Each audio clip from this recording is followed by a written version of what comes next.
প্রজাপতি একটু তাকাবে, তোমার ফড়িংয়ের মুখ পানে। শিখা ক্লান্ত আঁখি জোড়া যৎকিঞ্চিত মেলে ধরল, মেলানো ঠোঁট ফাঁক করতে পারছে না। তার বোবা চোখ দুটো জলে ভরে গেল। একই সঙ্গে রাজেরও। রাজ জুবায়েরকে নিয়ে ডাক্তারদের শরণাপন্ন হলো। তারা পূর্বের কথাগুলো রিপিট করে রাজকে বলল এবং বলল, আংশিক মুক্ত পেশেন্ট, কাল রিলিজ দিয়ে দেব। উনি টাইমলি ব্লাড ম্যানেজ করে দিল বলেই এ যাত্রা রক্ষা পেল পেশেন্ট। তবে লক্ষ্য রাখবেন, পেশেন্টের যেন দ্বিতীয়বার এই একই কায়দায় আত্মহত্যা করার চেষ্টা না করে। একই বিষক্রিয়া যদি পেশেন্টের দেহে দ্বিতীয়বার প্রবেশ করে তাহলে আর বাঁচানো সম্ভব নয়। রাজ ও জুবায়ের ভূমিকম্পের ন্যায় কেঁপে উঠল। দুজনে এই সমস্যারে আটকে গিয়ে আত্মহত্যা? হ্যাঁ, তো বলছি কি আপনাদের। তারা দুজনে একে অপরের দিকে চাইল। উঠে গেল ডাক্তারের সামনে হতে। সবার সামনে গিয়ে রাজ জুবায়েরকে বলল, আমি বললে বলবে, বাড়িয়ে বলছে। তুই বল, ডাক্তার কি বলেছে? জুবায়ের সবাইকে শুনিয়ে ডাক্তারের বলা কথাগুলো বলল। সবাই মৌন রইল। রাজ সবাইকে বলল, রাত হয়ে গেছে, সবাই বাড়িতে চলে যান। আব্বাও চলে যান। রাতে আমি থাকবো শিখার কাছে। আম্মা, আপনিও আমাদের বাড়ি চলে যান। পাশ থেকে জুবায়ের বলল, হ্যাঁ খালাম্মা আসুন, আমরা সবাই একসঙ্গে চলে যাব। আমি তোমাদের বাড়ি কাইল বিকালে যাবো ফয়সলা করতে। থানায় যাবো সকালে। তোমাকে সবার নামে মামলা দিমু। আমার মাইয়ারে বিষ দিয়া মারার চেষ্টা করণের জন্য। আমার মাইয়ার কেউ নাই না। আমি একজন নুরি যথেষ্ট আমার মাইয়ার লেগা। রাজ নুরির দিকে চেয়ে শীতল গলায়, আম্মা একটু ধৈর্য ধরুন, আমার উপরে ছেড়ে দিন না বিষয়টা। নুরি এক সমুদ্র দুঃখ অভিযোগ নিয়ে নিজ বাড়ি চলে গেল। বরকতকে নিয়ে জুবায়ের ও সবাইকে নিয়ে বাড়ি চলে গেল। সবার রাতের ঘুম হারাম হয়ে গেল ভয়ে। সুফিয়া বিবি সবাইকে জিজ্ঞাসা করলেন, ভর্তায় কে কি মিশালো? কেউই স্বীকার গেল না। রাজ সারা রাত জেগে রইল। নৈশ প্রহরীর মতো অসুস্থ প্রিয়তমা স্ত্রীকে পাহারা দিল, সেবা করলো পরম আদরে যত্নে। পরের দিন সকালে জুবায়ের মার্কেটে যাওয়ার আগে হাসপাতালে গেল শিখাকে দেখতে। একটু হেসে শিখার সঙ্গে কথা বলল। রাজ শিখাকে বলল, ডাক্তার বলেছে যে উপরে টাইমলি ব্লাড ম্যানেজ করতে পারলো বলেই রক্ষা পেল, এবং তোমার মায়ের দোয়া ও কান্না আল্লাহ কবুল করেছে। শিখা তার কচি কণ্ঠে ছোট বাচ্চার মতো করে টেনে টেনে বলল, জুবাইর ভাই এই পর্যন্ত কতভাবে যে আমাকে বাঁচালেন, আমার পাশে রইলেন। এই ঋণ কোনোদিন শোধ হবার নয়। এটা ভুল শিখা, চাইলে যত বড় ঋণ হোক শোধ করা যায়। রাজ জুবায়ের কাঁধ পেঁচিয়ে ধরে চাপা হাসি দিয়ে জিজ্ঞাসা করল, তুই বিনিময়ে যা চাস উপকারের? চাই না, তবে কেউ শোধ করতে চাইলে নেওয়াটা কি ভুল? পারিসও বটে। হেসে বলল রাজ। পারলাম আর কই বন্ধু, বিজয়ের মালা তোমার গলায়। জুবায়ের চলে যায় হাসপাতাল থেকে। রাজ শিখাকে বলল, আসলে যতই বলে না কেন, ওর জিলাস হওয়া, মুখ দিয়ে অমন ব্যর্থ কথা বের করা স্বাভাবিক। চোখের সামনে আমার জীবনকে নিংড়িয়ে নিংড়িয়ে উপভোগ করছি। ও শুধু দেখে যাচ্ছে আর পুরো মজনু হয়ে আছে। হ্যাঁ তাই তো দেখছি। দুপুরে রাজ শিখাকে নিয়ে বাড়িতে চলে গেল। দোতলায় তার রুমে শিখাকে নিয়ে শুইয়ে দিল। দরজা বন্ধ করে দিল। শিখার হাত ধরে বলল, আমি খবর পেতে শিখা, একটা অনিশ্চিত জীবন তোমাকে উপহার দিলাম বলে তোমার ফাইনাল পরীক্ষার জন্য ফেসে গেছি। তারপরে তোমাকে আমার কাছে নিয়ে যাব। শিখা রাজের দুহাত চেপে ধরে বলল, অমন বলবেন না, আপনার ভালোবাসা পাই। আমার ভালো থাকার জন্য এই যথেষ্ট, আর কিছুই চাই না আমি। রাজ উঠে গিয়ে ড্রয়ার টেনে তার বাড়িতে ব্যবহৃত লুঙ্গি টি শার্ট টাওয়েল বের করলো। 2-3 দিনের জন্য গ্রামে এলে সে কিছুই আনে না। বাড়িতে তার পর্যাপ্ত পরিমাণে পরিধেয় বস্ত্র রয়েছে। সে ওয়াশরুমে গিয়ে শাওয়ার নিয়ে নিল। বিছানায় এসে শিখাকে বুকে জড়িয়ে নিয়ে ঘুমিয়ে পড়ল। শিখাও আদুরি ভঙ্গিতে বিড়াল ছানার মতো রাজের বুকে লেপ্টে ঘুমিয়ে গেল। শেষ দুপুরে দুজনের ঘুম ভাঙল। দরজায় টোকা পড়লে রাজ দরজা খুলল। ভাইজান, আপনারা দুপুরে ভাত খাইবেন না? খালাম্মা পাঠাইলো। বলল জ্যোৎস্না। খাবো না, আমরা বাড়ি থেকে খেয়ে এসেছি। জ্যোৎস্না চলে যায়। সিঁড়ি ডিঙাতে ডিঙাতে গুনগুন করে বলল, কবে যে আমার বিয়ার ফুল ফুটবো। রাজভাইয়ের মতন একখান জামাই পাইলে মইরাও শান্তি। পারে না বউরে কোলে কোলে রাখে। লেমন জুস হইলে মনে হয় সুইসা খায়া ফালাইতো ভাবিরে। বিকালে রাজ শিখাকে নিয়ে নিচে বৈঠকখানায় গেল। সবাইকে ডাকলো তার পিতা সহ। রাজের দৃষ্টি গম্ভীর, শীতল, চোয়াল শক্ত, কণ্ঠ গুমট। সব মিলিয়ে তার মুখমণ্ডল ভয়ানক রূপ ধারণ করে আছে। ঝড়ের পূর্বাভাস, যে কোনো মুহূর্তেই তাণ্ডব শুরু হবে। রাজের আগে সুফিয়া বিবি ছেলের মন রক্ষার্থে সবাইকে কড়া গলায় জিজ্ঞাসা করলো, কে বিষ মিশালো? সবাই দৃঢ়চিত্তে জানালো তারা কেউই মিশায়নি। পরে রাজ একে একে সবাইকে জিজ্ঞাসা করলো, শিখার ভাগের ভর্তে বিষ মিশিয়েছিল কে? সবাই উত্তর দিল তারা কেউই মিশায়নি। রাজের বড় ভাবি রানী তার পুরনো কর্তৃত্ব ফলানোর চেষ্টা করলো। সে নিরীহ গলায় বলল, সুজো মিয়া, আল্লাহ রহম করছে শিখা বাইচা আছে। বাসি হওয়া কাহিনীর সুর তুইলা কি লাভ কন? এমন তো হইতে পারে রশি ঘরের টং থেকে ভর্তায় তেলাচুরা বা অন্য পোকা টুকার বিষটা পড়ছে। এগুলো কি কম বিষাক্ত? রাজের চক্ষুদয় লাল বর্ণ ধারণ করলো, রক্ত জবান্য। সে বসা থেকে উঠে এসে রানীর গলা টিপে ধরল, গমগমে স্বরে বলল, বাবা, ভালোই নাটক তৈরি করতে পারো দেখি। বড় ভাবি হিসেবে অনেক রেসপেক্ট করেছি, আর নয় তুমি আমার কাছে সম্মান হারিয়েছো সেদিনেই, যেদিন তোমার কুকর্মের রূপ আমি জেনে গেলাম। আর সেজন্যই তুমি শিকার ভত্তায় বিষ মিশিয়েছো, কারণ তোমার স্থানে তুমি শিকার উপরে তেতে আসো। রানীর দম আটকে আসছে, সে গো গো করছে নিজেকে ছাড়ানোর জন্যে। আদুরি বড় ভাবির ভক্ত, সে সহ্য করতে না পেরে বিষাক্ত স্বরে বলে উঠল, সি ভাইয়া, আপনার এই অধঃপতন! 2 দিনের বিয়ে করা বউয়ের জন্য 22 বছরের সম্পর্কের বড় ভাবির গায়ে হাত তুললেন। ভর্তায় বিষাক্ত কিছু মানেই বিষ, এটা সত্য, কিন্তু সেটা কি মানুষই দিছে? চাক্ষুষ প্রমাণ ছাড়া কাউকে এমন টর্চার করা উচিত না। ভাবির গলা ছাড়েন বলছি। রানীর গলা ছেড়ে দিয়ে আদুরির গলা টিপে ধরল রাজ। তাহলে কি তুই দিচ্ছিস শিখেকে মানে বিষ? তোরা দুজনে এক ঘাটের মাঝে একই সুরে কথা বলে দুজনের অপকর্মে সাপোর্ট দিস, ধরা পড়লে সাক্ষ্য দিস পক্ষ নিয়ে। এটাই তো দেখে আসছি, তোরা কেউ শিখে যাবে না, এটাই তো। শুনে রাখ কান খোলে, এই বিশ্বের রহস্য আমি বের করবই। ভয়ে অন্যরা রাজের হাত ছাড়াতে চেষ্টা করছে না। সুফিয়া কেঁদে উঠল। তালুকদার রাজকে ধমক দিয়ে থামালো। আদুরি নিজের গলা ধরে কেঁদে ফেলল। রাজ গর্জন করে উঠল দানবের মতো, সবার দিকে চেয়ে বলল, কি অপরাধ ওই মেয়েটার? বলতে পারবেন মা? বাবাকে বারবার তার পরিবারের কাছে ছোট করে দিয়েছেন। এসব কোনো মানুষের আচরণ না মা। ভর্তায় বিষ কি কোনো দৈত্য বলে মিশে গিয়েছে? এটা সম্ভব?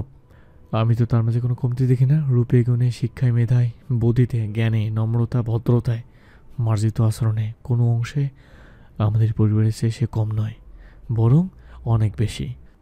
বলবেন আমাদের কোনো জমিদার তালুকদার সমাজের কোনো উচ্চ স্থান? হ্যাঁ, আমি কয় মনোবাক্যে এসব স্বীকার করছি। শিখেদের এসব নেই, কারণ তাদের অর্থবিত্ত নেই। এই তো পার্থক্য। দরকার নেই আমার এমন অর্থবিত্ত হওয়ার প্রাচুর্যের, যে ধন সম্পদ মানুষভেদে বৈষম্য সৃষ্টি করে। চাই না সেসব কিছু আমি। বলেই রাজ মাতালের মতো কাণ্ড জুড়ে দিল আকস্মিক। সেন্টার টেবিলের উপরে থাকা কাচের ফুলদানিটা মেঝেতে ছুঁড়ে মারল। কাচের গ্লাস মগ জোরে মেঝেতে ফেলে দিল। হাতুড়ি দিয়ে ঘরের সব কাচের জিনিসপত্র ভেঙে তছনছ করে ফেললো। টিভি ভেঙে ফেললো। শিখা ভয়ে জোকের মতো চুপসে গেল। অন্যরাও। তালুকদার শিখাকে অনুরোধ করলো, মা, তুমি ছাড়া আমরা কেউই এই পাগলটাকে এখন থামাতে পারবো না। শিখা নিরুপায় হয়ে উঠে গেল। রাজকে জড়িয়ে ধরে অনুনয় করে, আল্লাহর বাস্তে থামুন না, থামুন। আমাকে তো হারাননি আপনি, আমি আছি। রাজের হাত থেমে যায় জাদুকরের জাদুর মতো। শিখা যেন তার জীবনে কখনো ম্যাজিক, কখনো চুম্বকের আকর্ষণ শক্তি। তখন আঙিনায় দুজন পুলিশ সহ কয়েকজন মানুষের পদধ্বনি দেখা গেল। শিখা, রাজ, তালুকদার সহ সবাই ভীত অদ্ভুত চোখে নির্বিকার ভঙ্গিতে সেদিকে তাকিয়ে রইল। নুরি এগিয়ে গিয়ে দাওয়ায় পা রাখলো। ঘরের ভিতর নজর পড়ল তার। কাচের অজস্র গুঁড়ি দেখে বুঝতে পারল একটু আগে মহাপ্রলয় ঘটেছে এখানে। যেন যুদ্ধ শেষে ধ্বংসাবশেষের উজ্জ্বল চিহ্নগুলো কিছু জানান দিচ্ছে তাকে। তিনি শিখাকে বললেন, চলে আয় মা, আমরা তোরে নিতে আইছি। যেই বাড়িতে আমার মাইয়ার প্রাণ সংশয়, সেই বাড়িতে আর একদিনও থাকা ঠিক নয় তোর। রাজ নুরির কথার সঙ্গে একমত হলো, বলল, আমিও চাই শিক্ষা ফাইনাল পরীক্ষা পর্যন্ত আপনাদের কাছে থাকুক। আপনাদের কাছেই থাকুক। তারপর আমি তাকে আমার কাছে নিয়ে যাব সারা জীবনের জন্য। কিন্তু পুলিশ কেন? পুলিশ আমি আনছি। কে বেশ দিল জিজ্ঞাসাবাদ কারণের জন্য। শিখার কাউরে সন্দেহ হইলে তারে হাত করা পড়াইয়া নিয়ে যাইব থানায়। জবাবে বলল নুরি, আমরা বসতে আসি নাই আপনাদের বাড়ি, আমার বোনরে নিয়ে যাইতে আসছি। এটা জল্লাদ পরিবারে মরার জন্য পইরা থাকার কোনো মানেই হয় না। আঙিনায় দাঁড়িয়ে তেজি স্বরে বলল শিখার বড় বোন আলো। সঙ্গে সঙ্গে আলোর স্বামীও কাটকাট গলায় বলল, হ্যাঁ সেটাই।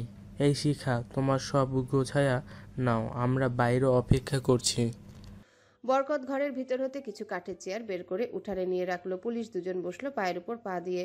অন্যরাও বসলো চেয়ার পেতে। তালুকদারও বের হয়ে গিয়ে বসলো তাদের পাশে। রাজের পরিবারের লোকজন ঘরের ভিতর থেকে বের হলো না। তারা প্রত্যেকে আড়ি পেতে শুনতে লাগলো পুলিশ ও বাকিদের আলাপ আলোচনা। রাজ বরকতকে নির্দেশ দিয়ে বলল, জোসনাকে বল সবার জন্য চা বানাতে। রাজ পুলিশদের তার মতো করে বুঝিয়ে বলল সব এবং অনুরোধ করলো চলে যেতে। একজন পুলিশ দুর্বোধ্য হেসে বলল, আপনার কথায় তো আমরা চলে যাব না, ভিকটিমকে ডাকুন, তার বক্তব্য শুনি। তরুণী গৃহবধূ নির্যাতনের মামলায় সবাইকে ঢুকিয়ে দিব। রাজ শিখাকে ডাকলো। শিখা উঠোনে পুলিশদের সামনে এলো। আপনার কাউকে ডাউট হয়? না। তাহলে ডাক্তাররা কি মিথ্যা রিপোর্ট দিয়েছে? আমি কি তা বলেছি? তাহলে কাউকেই সন্দেহ করছেন না কেন? কিসের ভয়? কার ভয়? মুখ খুলুন, আমরা আপনার পাশে আছি। আমার কারোর উপর কোনো অভিযোগ নেই, আর যদি থাকেও সেই বদলা আমি নিতে চাই, অন্য কেউ নয়। আইন নিজের হাতে তুলে নেবেন? কিসের আইন? আমি কি ওনাকে হত্যা করব নাকি? অন্যায় অবিচারের বদলা নিতে জানলে না মেরেও ভয়ঙ্করভাবে নেওয়া যায়। দয়া করে আপনারা আসতে পারুন। পুলিশ দুজন উঠে দাঁড়ালো। বিরক্ত গলায় নুরিকে বলল, এমন তেজোদীপ্ত তেজস্বী আত্মপ্রত্যয়ী নির্ভীক মেয়ে হলে থানা পুলিশ আইন লাগে না অপরাধের বিচার করতে। আমাদের অযথাই হয়রানি করলেন। বরকত ট্রে ভর্তি চা নাস্তা এনে দিল। খাওয়া শেষে পুলিশ দুজন হনহন পায়ে তালুকদার বাড়ির প্রাঙ্গণ ছাড়ল। ঘরের ভিতর হতে সবাই শিখার কথা শুনল। তারা একে অপরের দিকে দৃষ্টি বিনিময় করলো ভীত সন্ত্রস্ত হয়ে। সুফিয়া ফিসফিসিয়ে অস্পষ্ট গলায় মুখ খিচিয়ে অন্যদের বলল, দেখলি মাইয়ার কথার ধার। কথা না, মনে হয় তলোয়ার চালাইতেছে। আমার মন চাইতেছে রামদা নিয়ে এখনই এ মাইয়ার ধর আলগা কইরা ফেলাই। রাজ শিখাকে ঠান্ডা গলায় আদেশ দিল সব নিয়ে একেবারে চলে যেতে তার মায়ের সাথে। আমি যাব না, বাকিটা রাতে বলবো আপনাকে। রাজ আর বাক্য বিনিময় গেল না শিখার সঙ্গে। নুরি মেয়ের উপর ক্ষুব্ধ হলো। শাসনের মতো করে বলল, তুই সইলা আয় কইলাম, জান দিবি নাকি এই জালিমদের ঘরে থাইকা? শিখা মা নুরিকে জড়িয়ে ধরল। নরম গলায় বলল, কোথাও যাব না আম্মা। তোমার অশ্রুর বিনিময়ে আল্লাহ তোমার মেয়ের জীবন ভিক্ষা দিয়েছে, তেমনি আমি বিশ্বাস করি তোমার দোয়া থাকলে আল্লাহ সব বিপদ থেকে তোমার মেয়েকে হেফাজত করবে। একজন সন্তানের ভালো থাকার জন্য মায়ের দোয়ার বিকল্প কিছুই নেই এই পৃথিবীতে। রাগ করো না আম্মা, তবে পুলিশ নিয়ে আসা তোমার উচিত হয়নি একদম। তখন তালুকদার বলে উঠল শিখার উদ্দেশ্যে, না বৌমা, উনি ভুল করেন নাই। একজন মায়ের জায়গায় উনি ঠিকই আছে। তার মেয়ের বিষ দিয়া মাইরা ফালাইতে চাইছে, উনি বইসা থাকবো? সেদিন তুমি মরতে মরতে বাইচা গেলা মালিকের ইশারায় ও তোমার মায়ের ডাকে। তার আগে তো তুমি আমাদের কারো ডাকই সাড়া দাওনি, চোখের পাতা মেলনি, জ্ঞান হারা ছিলা। জুবায়ের সহ আমরা সবাই তোমারে কত ডাকলাম। আলো বোনকে জিজ্ঞাসা করলো, তোর জামাই তো চাই তুই এখানে না থাক কলেজের ফাইনাল হওয়া পর্যন্ত, তবুও থাকবি তুই আজও? শিখা বোনের কাঁধে হাত রেখে উত্তপ্ত প্রতিবাদী স্বরে বলল, না আপা, তোরা চলে যা। ঘরের পরিবেশ থমথমে, তাই থাকতে বলবো না কাউকে। হিংসা বিভেদ আর বিদ্বেষের বশবর্তী হয়ে আমার জীবন নিয়ে জুয়া খেলার কিছু হায়নারা মেতে উঠেছে। আমি সেই জুয়া খেলায় অংশগ্রহণ করব এবং এর শেষ পরিণতি দেখে ছাড়ব। তালুকদার বংশের রাজবধূর পরিচয়কে মর্যাদার সঙ্গে প্রতিষ্ঠিত করাই আমার আজকের ব্রত ও অঙ্গীকার। রাজ তরিতে শিখার দিকে তাকালো। বিষণ্ণ চোখে তাকিয়ে কিছু একটা গোপনে আওড়ে নিল, যা শিখার অজানা রইল। শিখার পরিবারের সবাই ত্যক্ত বিরক্ত হয়ে চলে গেল। রাজ তাদের সঙ্গে গিয়ে বেবি ট্যাক্সি ধরিয়ে ভাড়া মিটিয়ে দিল। বলল, আম্মা আপা দুলু ভাই, আপনার শিখাকে নিয়ে একদম ঘাড় পাবেন না, টেনশন করবেন না। আমি শিখার সঙ্গে ছায়া সঙ্গী হয়ে আমার রইবে। বরং শিখা এখন কাকে কী করে বসে, তুফানের মতো কোন দিকে বহে, সেটা আমি চিন্তিত। বরকত, মতির মা জ্যোৎস্না ডলি মিলে ঘরের মেঝে পরিষ্কার করে ফেললো। ভাঙাচোরা জিনিসপত্র ফেলে দিল বাইরে শুকনো সরু খালের মধ্যে। সেদিন দেরি করে বাড়ি ফিরল জুবায়ের। আমেনা তাকে বলল, আজকাল তুই কই যাস, কেনিয়া ছুটোছুটি করতাচোস বুঝি না।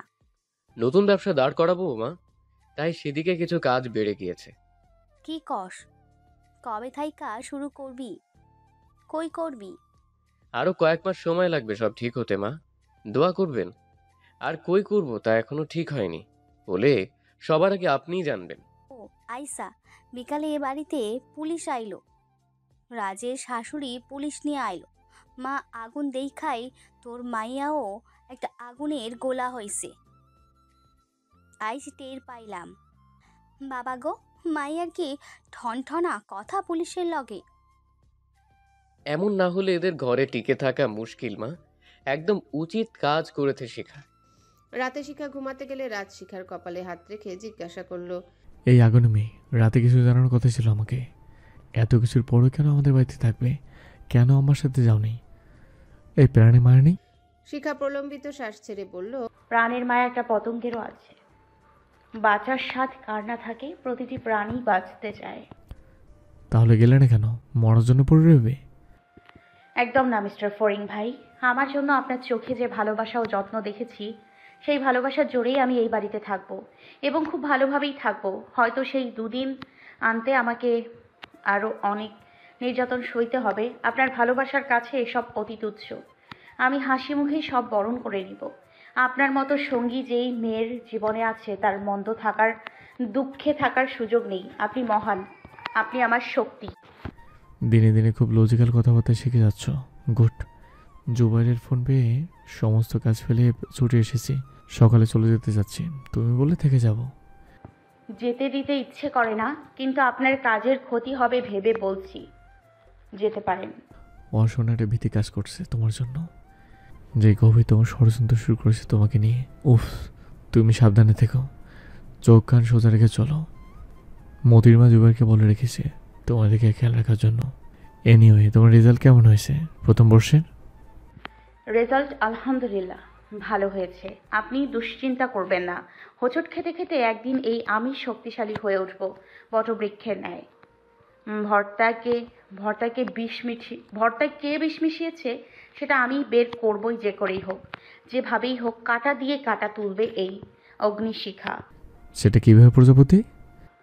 সেটার আইডিয়া বের করব আমি। তারপর ফাঁদের জাল ছড়িয়ে দিব। সেই জালে তারা আটকা পড়বে, ফেসে যাবে। এভাবে ভারী আলাপচারিতার মাঝে শিখাকে গভীরভাবে স্পর্শ দিতে থাকলো রাজ। শিখা তাতে বাধার দেয়াল তৈরি করলো না। রাজকে সুখী করা স্ত্রী হিসেবে তার দায়িত্বেরই অংশ। দুজনে মেতে উঠল অনুভূতি তোলপাড় করা অন্তরঙ্গতায়। আবেশে হারায় দুটো দেহ দুটো প্রাণ। রাত চলে যায়। পরের দিন সকালে যাওয়ার আগে বরাবরের মতো সবাইকে অনুরোধ ও হুমকি দিয়ে বলে, শিখে যেহেতু আমাদের সবার কাছে এতই চক্ষুশূল, তাহলে তার সাথে ভালো আচরণ না করে অন্তত তার কোনো রকম ক্ষতি করার চেষ্টা করবেন না। দ্বিতীয়বার শিখাকে মেরে ফেলার চেষ্টা করলে কসম খোদার আমি কাউকে জীবিত রাখবো না। সবাই নিশ্চুপ, ভ্রুক্ষেপহীনভাবে অন্যদিকে চেয়ে রইল, যেন রাজের কথা কারোরই কর্ণগোচর হয়নি। রাজ বেরিয়ে গেল ঘর হতে, চলে গেল তার গন্তব্যে। তারপর হতে শিখা সাবধান হয়ে চলাফেরা করে, বিশেষ সজাগ দৃষ্টি রেখেছে সবকিছুতে। ঘরের নির্দিষ্ট কিছু মানুষকে করে ফেলল তার নজরবন্দি। সবাই শান্ত স্বাভাবিক তার সাথে, সেও সবার সাথেই হাসি মুখে চলাফেরা করছে। সুযোগ হলে ঘরের কাজকর্ম করছে। শিখা একদিন কলেজ হতে আসার সময় দেখলো একটা ধান ক্ষেতের আলে দাঁড়িয়ে কিছু মানুষ সে লাঠি নিয়ে মারমুখী কাণ্ড। তখন পথের পাশে শাক তুলছিল একজন অল্প বয়সী দরিদ্র গৃহবধূ। শিখা তাকে কারণ জিজ্ঞাসা করলো। কারণ হিসেবে যেটা তার কানে এলো তাতে শিখার কান গরম হয়ে গেল। সে মনে মনে বলল, এই অবস্থা তাহলে তালুকদার পরিবারের। এই তালুকদারগিরি ধিক্কার। আমি এর বিহিত করেই ছাড়বো। কথা বলবো এদের বাড়িতে গিয়ে। তারপর আরেকদিন শিখা কলেজে গেলে বইয়ের ভিতরে একটা চিরকুট পায়, যাতে আলাদা করে দুটো উদ্ধৃতি লেখা ছিল। তুমি আমার জীবনে নেই, কিন্তু হৃদয়ে আছো। মৃত মানুষ হারানোর চেয়ে জীবিত মানুষ হারানোর দুঃখ ও বেদনা ভয়াবহ। দেখলো হাতের লেখা সম্পূর্ণ নতুন। আগের চিরকুটগুলোর সঙ্গে কোনো মিল নেই। শিখা বুঝে নিল ক্লাসমেট কোনো ছেলে দিয়েছে। কয়েকদিন ধরে ক্লাসের একটা ছেলে তার পিছু নিয়েছে। শিখার তেমন ভাবান্তর হলো না। চিরকুটটা নিয়ে বইয়ের ভিতরে আবারও রেখে দিল। তার কয়েকদিন পর রাজের নামে একটা চিঠি আসে তার অফিসের ঠিকানায়। রাজ চিঠিটা খুলল। পুরো সাদা পাতার মাঝখানে লাল সাইন পেন দিয়ে বড় বড় অক্ষরে মোটা করে লেখা, কেউ হারায় বলেই কেউ পায়, কেউ কাঁদে বলেই কেউ হাসে, নোবডি। রাজ হোঁচট খেলো মনে মনে। প্রেরকের নাম ও ঠিকানা তার অচেনা। সে প্রেরকের ঠিকানায় নানাভাবে যোগাযোগ করার চেষ্টা করলো, কিন্তু চেষ্টা বৃথা হলো। প্রেরকের সেই ঠিকানা সম্পূর্ণ ভুল। রাজ অবাক হলো, কিন্তু চমকালো না, থমকালো না। কারণ এর চেয়েও বহু জটিল বিষয় মানুষ তার জীবনে ফেস করে। বাড়িতে এক শুক্রবার দুপুরে একজন অচেনা ঘটক এলো। সে ঘরের সিঁড়িতে বসলো। সুফিয়া বিবি হাসি হাসি মুখে এগিয়ে এসে বিপরীত সিঁড়িতে বসলো। আদুরির বিয়ে ও তালাকের বিষয়ে গোপন করে পাত্র খোঁজা হচ্ছে নতুন করে। ঘটককে মিষ্টি জর্দা দিয়ে পান দিল। ঘটকের কথা শুনে জুবায়ের বের হয়ে এলো। সেও বসলো সিঁড়িতে। ঘটক সুফিয়া বিবিকে বলল, আমাকে তালুকদার সাহেব বইলা রাখছে আপনাদের বিবাহযোগ্য কন্যার জন্য সুপাত্র খুঁজতেই। এখন এক পাত্রের বাপেও কইল তালুকদারের ঘরের মাইয়া আবার কি যাচাই করবো? অত্যাবশ্যক নহে, মায়া দেখছি আমি, মাশাআল্লাহ। চলনে বলনে যেন ঝর্ণার স্রোতধারা। পাত্র বিদেশ থাকি, দুবাই। আপনাদের আপত্তি না থাকলে তারা আয়সা বিয়ার কথা পাকা করবার চাই। সুফিয়া জবাবে বলল, আলহামদুলিল্লাহ, আমরা একটু বোঝাপড়া কইরা আপনারে খবর দিমু। জুবায়েরও সুফিয়ার সঙ্গে মত প্রকাশ করলো। আদুরি দ্বিতীয় বিয়ে জরুরি। এভাবে একলা জীবন কতদিন? তারপর তালুকদার পাত্রপক্ষের খোঁজ খবর নিল, সব পছন্দ হয়েছে। তারপরে শুক্রবার পাত্রপক্ষ আংটি পরাতে এলো আদুরিকে। শাড়ি পরিহিত হালকা সাজে আদুরিকে তাদের সামনে নিয়ে যাওয়া হলো। পাত্রের বাবা বিস্মিত হয়ে বললেন, এ কি, আমরা তো এ পাত্রটি পছন্দ করিনি, অন্য পাত্রটি পছন্দ করেছি। তার কথাই বলছি, তালুকদার সাহেবের কয় কন্যা। জুবায়ের বুঝতে পারলো সমস্যা কোথায় হয়েছে। সে উঠে গেল বসা থেকে, শিখাকে ডেকে সাথে করে নিয়ে এলো, কিন্তু নিজে কিছু বলল না তাদের। যা বলার তারাই বলবে। শিখা সালাম দিল মাথায় ওড়না দিয়ে। শিখাকে দেখেই পাত্রের বাবার মুখ চকচক করে উঠল রূপলি থালার মতন। তিনি বললেন, এই তো, আমি এই কন্যাকে সেদিন পথের ধার ঘেঁষে বই নিয়ে হেঁটে আসতে দেখলাম। তালুকদার সাহেব, না করবেন না। বুঝতে পেরেছি আপনার 2 কন্যা। এটা সম্ভবত আপনার ছোট কন্যা। সমস্যা নেই, সে যতদূর পড়তে চায় আমরা পড়াবো। শিখা বোকা বোকা চোখে তাদের দিকে পলক তুলে চাইল, যদিও বুঝতে পারল মূল বিষয়টা। সে চলে গেল নিজের রুমে। আদরিও চলে গেল নিজের রুমে। ক্রোধে বেলুনের মতো ফুলে উঠেছে। পরনের শাড়ি সেফটিপিন সহ খুলে ফেলল এক ঝটকায়। তার মন চাচ্ছে সবার সামনে শিখাকে গলা টিপে মেরে ফেলতে, তারপর জেলে পচে মরবে, তাও তার শান্তি। তালুকদারও খেপে গেল, কর্কশ গলায় বলল, আপনারা ভুল ভাবছেন। এইটা আমার পুত্রবধূ, আমার একমাত্র কন্যা আদুরি, যে শাড়ি পরা ছিল। পাত্রের বাবা বিশ্বাস করল না, সরশেষে বললেন, জানি মিথ্যা বলছে। বড় মেয়ে রেখে ছোট মেয়ে বিয়ে দিলে বিপদে পড়বে। কিন্তু ভাই সাহেব, আপনি তালুকদার মানুষ, খানদানি বংশ আপনার। আপনার কন্যার বিবাহ আটকাবে না। দরকার হলে 2 বেয়াই মিলে আদরি মায়ের জন্য সুযোগ্য পাত্রের সন্ধান করব, তবু আমাকে ফিরিয়ে দিবেন না? সুফিয়া বিবি ফোঁস করে তপ্ত শ্বাস ছেড়ে বললেন, কথা কইবেন না মিয়া, মানুষ এত বেকল হয় কেমনে? বাড়ির বউ কে কন্যা কে না যায় না স্বাদের প্রস্তাব নিয়ে আইলেন। পাত্রপক্ষের একজন বলল, তালুকদার ঘরের পুত্রবধূ পড়াশোনা করে কলেজে যায়, এটা অন্য মানুষ কিভাবে জানবে, কিভাবে বিশ্বাস করবে? 7 গ্রাম খুঁজলেও এমন নজির মিলবে না। তাহলে আমরা কিভাবে আন্দাজ করব এটা তালুকদার কন্যা নয়? এই ভুল দূরের অচেনা অজানা সবাই করবে, আমাদের ভুল নাই। তাহলে কি আমাকে ভুল? তারা হতাশ মনে চলে গেল। জুবায়ের কোনো বাহানায় উঠে গিয়ে শিখার রুমের দরজায় গিয়ে দাঁড়ালো। শিখা সরু চোখে চেয়ে জুবায়েরকে বলল, আপনার আবার কি সমস্যা জুবায়ের ভাই? যান, ভালো লাগছে না। জুবায়ের মিটমিটিয়ে হাসতে হাসতে বলল, গোলাপকে কে সবাই পছন্দ করে, নিজের করে পেতে চায়। বিবাহিত মেয়ের বিয়ের জন্য প্রস্তাব এলো, তাও আবার শ্বশুর বাড়িতেই, শ্বশুরদের কাছেই। হাসি আসছে না তোমার? অনুভূতি কেমন? আমি তো দারুণ মজা পেলাম। ইস, রাজ থাকলে জমতো ভালো। বুঝি নাই রাজটা চলে গেলেই কেন তোমাকে নিয়ে নানান ঝট বাঁধে, আবার ছাড়াতে হয় আমাকেই। অবশ্য এটার ঝট এমনিতেই খুলে গেল এখন। যান তো আপনি, অসহ্য। কে? আমি? না, আমি আমার স্বাধীন নারী জনম। ভ্রুজোড়া ঝাপটিয়ে বলল শিখা। জুবাইয়ের রুমের দরজা হতে পা ঘুরিয়ে চলে গেল। আদুরির রুমে গিয়ে উকি মেরে আদুরিকে দেখলো। আদুরি জানালা দিয়ে উদাস পানে বাইরে তাকিয়ে রইল। জুবাইর আপন মনে হাসতে হাসতে চলে গেল ছাদের দিকে। সুফিয়া বিবি বরকতকে নিয়ে সেই বিকেলে টিএনটি অফিসে গেল। রাজকে টেলিফোন করলেন। ল্যান্ডফোন রিসিভ করতেই রাজ মায়ের গলা শুনতে পেল। অবাক হলো বেশ, কারণ সুফিয়া বিবি প্রয়োজন না হলে এভাবে বাইরে গিয়ে তাকে টেলিফোন করেন না। রাজ মাকে সালাম দিল এবং জিজ্ঞাসা করলো, মা কেমন আছেন? কোনো সমস্যা? সুফিয়া বিবি কণ্ঠে গভীর খেদ ঠেলে বললেন, কইলে তো আমি খারাপ, বউরে ব্যারিস্টার বানাবি? এই লাইগা পড়ালেখা করাস? জামাইয়ের বাড়ি থেকে আবি একটা মায়ের মতো বাইরে যায়, বিদ্যালয়ে যায়। এখন হইল ওটা কি? তার বিয়ার লাইগা প্রস্তাব আইলো গতকাল। রাত চমকে উঠল, বিব্রতকর গলায় জিজ্ঞাসা করলো, কি বলছেন মা? তাই কই কি আমি? তারে মধুপুর চইলা যাইতে ক, আদুরির বিয়া ঠিক হইলে আইব, তার আগে নয়। রাজ প্রতি উত্তরে বলল, বিষয়টা তো আসলে জটিল। আজ আমি জুবাইরকে টেলিফোন করে শিখাকে বুঝিয়ে বলবো। সুফিয়া চলে গেল। রাজ জুবাইরের দোকানে ফোন দিল, বলল, শিখাকে আগে বলেছি তাদের বাড়ি থেকে কলেজে যাওয়া আসা করতে, সে রাজি হয়নি। মায়ের কাছে যা শুনলাম তাতে সিচুয়েশন ঠিক হয়ে গেল। তালুকদারের মেয়ে মনে করে তার জন্য বিয়ের প্রস্তাব আসবে। এক কাজ কর, কাল কলেজ ছুটি হলে শিখাকে তোর দোকানে নিয়ে আসিস, আমাকে টেলিফোন করিস। তখন শিখাকে ভালো করে বুঝে বলতে হবে, তুই বলেও শুনবে না। আচ্ছা, অবশ্যই নিয়ে আসবো, বলল জুবায়ের। তারপরের দিন জুবায়ের বাইক নিয়ে শিখার কলেজের মাঠে অপেক্ষা করতে থাকে। শিখা বের হলে রাজের কথা বলে শিখাকে বাইকে করে নিয়ে যায় জুবায়ের। টেলিফোন ধরিয়ে দেয়। শিখাকে রাজ বুঝিয়ে বলে, কিন্তু শিখা একরোখা নাছোড়বান্দা। সে জানালো, আমি ঠিক যেতাম, কিন্তু যাব না, ক্ষমা করবেন। আমাকে কে বা কারা মারতে চেয়েছে সেই নিখুঁত সত্য উদ্ঘাটন করার জন্যই আমাকে তালুকদার বাড়ি থাকতে হবে। কারণ আমি চলে গেলে এই নির্মম নিষ্ঠুর সত্য চাপা পড়ে যাবে চিরতরে। এটা আমি কখনোই হতে দিব না। কেউ যেন আমাকে না দেখতে পায়, সেজন্য আমি বোরকা পরে বের হব প্রয়োজনে। শিখার যুক্তি উপস্থাপনের কাছে পাল্টা যুক্তি দাঁড় করাতে ব্যর্থ হলো রাজ, তাই এক বাক্যেই বলে দিল, যা ভালো মনে করো তুমি। কথা শেষে জুবায়ের শিখাকে বলল, এখানে একটা ভালো হোটেল আছে ভাত খাওয়ার, তোমার প্রিয় ভর্তাও কচু শাক আছে, চলো একসঙ্গে খাই। কাজ ছিল বলে আমিও এখনো খাইনি। ভর্তা শাক শুনে শিখার জিভে জল গড়াগড়ি শুরু করলো। ক্ষুধাও লেগেছে, তবুও ভদ্রতার খাতিরে বলল, না থাক, আমি বাড়িতে গিয়ে খাবো।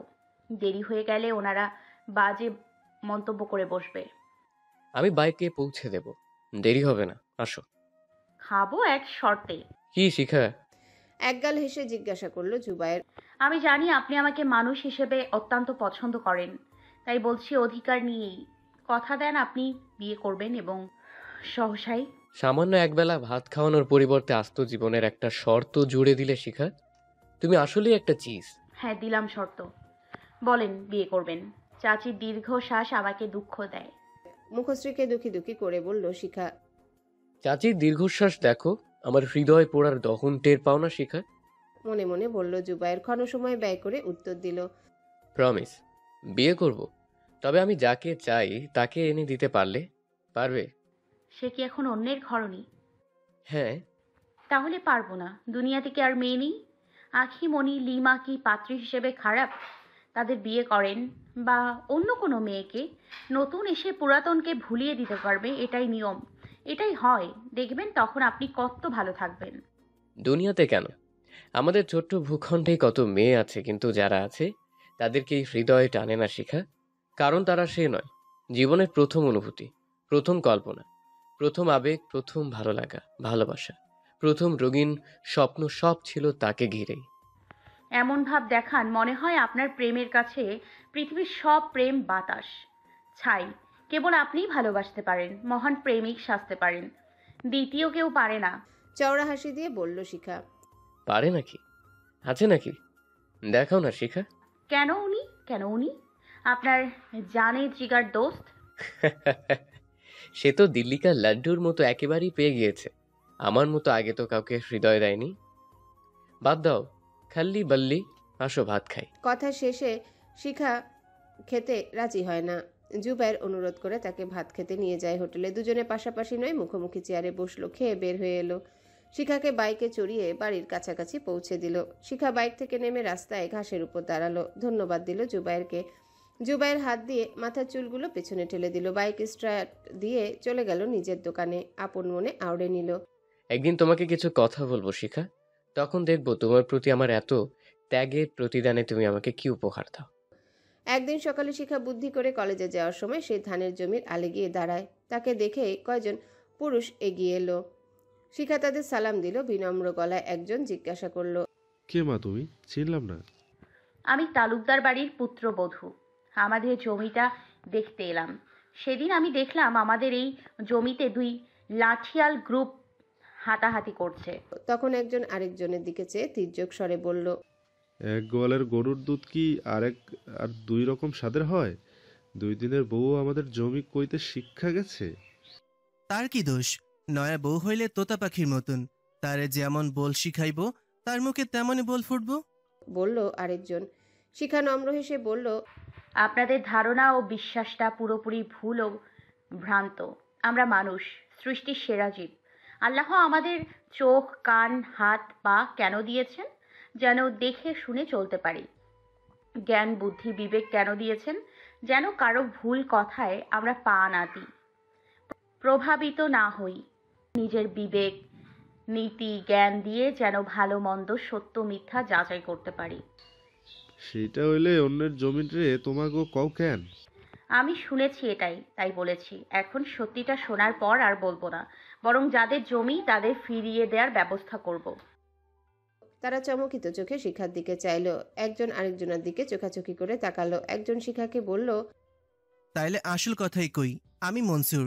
এই 20 শতক জমিন তোমার শ্বশুর গোনা, আমাগো, আমার দাদার কেনা জমি। কিন্তু জোর কইরা তোমার 2 ভাসুর আসলাম খালেদ দখল দিয়া রাখছে। আমরা মধ্যবিত্ত ঘরের মানুষ, হ্যাগো জোরের লগে কুলাই না। 2 লাঠিয়াল গ্রুপের একদল তাদের 2 ভাইয়ের, আরেক দল আমাদের। তাও পারি না মা। তোমার কথা শুনে মনে হইল তুমি ভালো ঘরের মাইয়া, তাই কইলাম তালুকদার সাহেবরে গিয়ে আবার কইও না আমাগোর ওপর হামলা চালাইব। এই যে এই বাড়িটাই আমাগো, আইসো সুযোগ কইরা। কিন্তু মা তুমি একরত্তি মাইয়া, আবার এই উজানপুর গ্রামের বধূ। মাইয়া হইলেও তাও এক কথা ছিল, তুমি কেমনে এত বড় কাম করবা যে মামলা মোকদ্দমা কইরেও কেউ পারে নাই? শিখা তাদের বাড়ি চিনে রাখলো, নম্র হেসে বলল, না তো, কই মনে পড়তেছে না। তাহলে আপনাদের বুঝতে হবে এই বধূটার সাহস, শক্তি, জ্ঞান কত বেশি। সে নিশ্চয় পারবে আপনাদের জমি আপনাদের ফিরিয়ে দিতে, যেভাবেই হোক। তাদের সবার বিস্ময় মুগ্ধকার চাহনি শিখার মুখের উপর নিবদ্ধ হলো। কতগুলো পুরুষের পাশে একটা মেয়েকে দেখে আরো কয়েকজন বিভিন্ন বয়সী মানুষ এগিয়ে এলো। তখন আগের জনদের একজন বলল, হ্যালো বন্ধুরা, পরবর্তী পার্ট খুব তাড়াতাড়ি আসবে, তো সবাই অপেক্ষায় থাকো। আর চ্যানেলটি যারা এখনো সাবস্ক্রাইব করোনি তারা পরবর্তী পার্ট দেখার জন্য চ্যানেলটি সাবস্ক্রাইব করে রেখো। ধন্যবাদ সবাইকে, আমাদের সাথেই থেকো।